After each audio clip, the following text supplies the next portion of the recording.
Me now is Gavin Fridell. He is a political economist and researcher with the Canadian Centre for Policy Alternatives Trade and Investment Research Project. Gavin, thanks so much for joining us.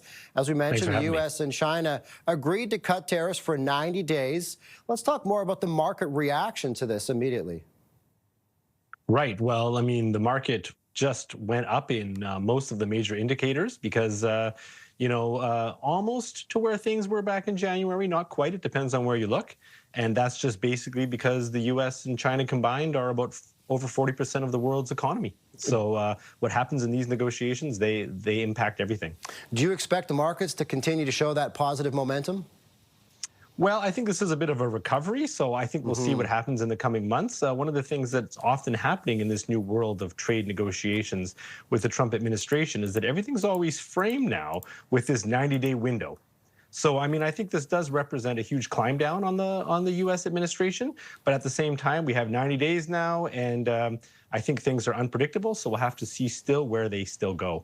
You mentioned the word unpredictable. That seems to be common for many countries right now dealing with the United States. How do you see this deal potentially impacting Canada and Canadian talks with the United States when it comes to reducing or removing tariffs that are imposed against us?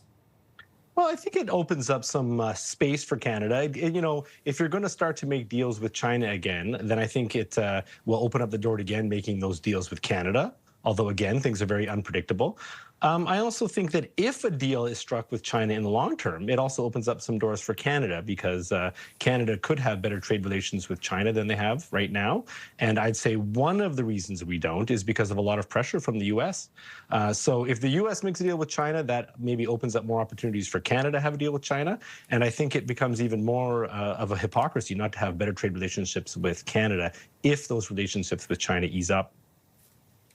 Gavin Fridell is a political economist and researcher with the Canadian Centre for Policy Alternatives Trade and Investment Research Project. Gavin, greatly appreciate your time breaking it all down today. Thanks a lot. Thank you.